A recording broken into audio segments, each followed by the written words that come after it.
Hi hello नमस्कार. तर चला आता अजून एका नवीन व्हिडिओमध्ये तुमच्या सगळ्यांचे स्वागत आहे.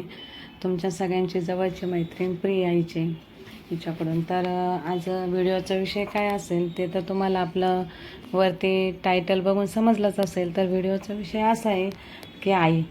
खरंच ना, जुने लोक उगाच म्हणत नाही, जोपर्यंत तुमचे आई वडील आहे ना तोपर्यंत तुम्ही माहेरमधून कधीच रिकाम्या हाती जाऊ शकत नाही.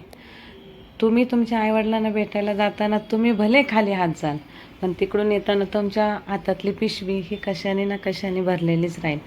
आईवडील आहे तोपर्यंत त्यांचं प्रेम इतकं असतं ना आपल्या मुलाबाळांवर की त्यांच्या प्रेमात काहीच कोणताच भेदभाव नसतो.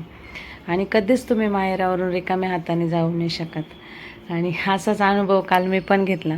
काल कसं म्हणजे जरा गडबडीतच मी आईला भेटायला गेले, थोडी धावपळच होती माझी. मी त्या धावपळीत भेटायला गेले तर टेन्शनमध्ये मी काही खाऊ न्यायचं विसरले. असं माझ्याकडून कधी होत नाही, पण काल पहिल्यांदा असं झालं की मी काही खाऊ नाही नेलं.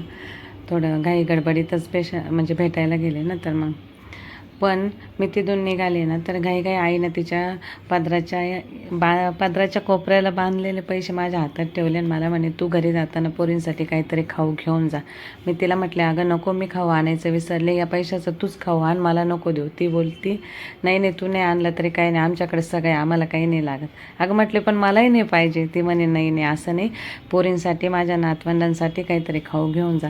आणि घाईघाई तिने जे काही पैसे होते तिच्या पदराला बांधलेले ते घाईघाई माझ्या हातात दिले. परत मळ्यात जो काही भाजीपाला होता तो पण घाईघाई बांधून दिला पिशवीत. म्हणूनच म्हणतात ना, आईवडील आहे ना तोपर्यंतच खरं माहेर.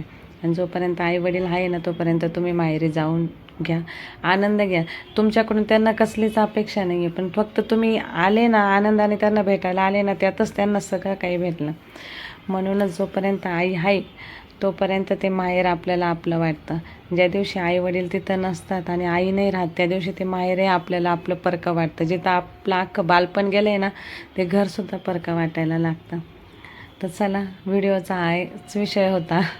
मला ते म्हणजे असं ते काल माझं मन भरून आलं आणि म्हटले, खरंच ना, जुने लोक उगाच नाही म्हणत आहे. ती गोष्ट आठवली, म्हटले तुमच्याबरोबरच शेअर करूया. कारण की आपला व्हिडिओचा माध्यम असतो आहे की मन मोकळं बोलूया, मनातलं बोलूया, मनातलं सांगूया. तर चला, तुमची पण तुमच्या आईबद्दलची अशी काही आठवण असेल तर नक्कीच सांगा. व्हिडिओ आवडला असेल तर आपल्या व्हिडिओला एक लाईक, शेअर, सबस्क्राईब करायला विसरू नका. भेटू परत पुढच्या व्हिडिओमध्ये. बाय.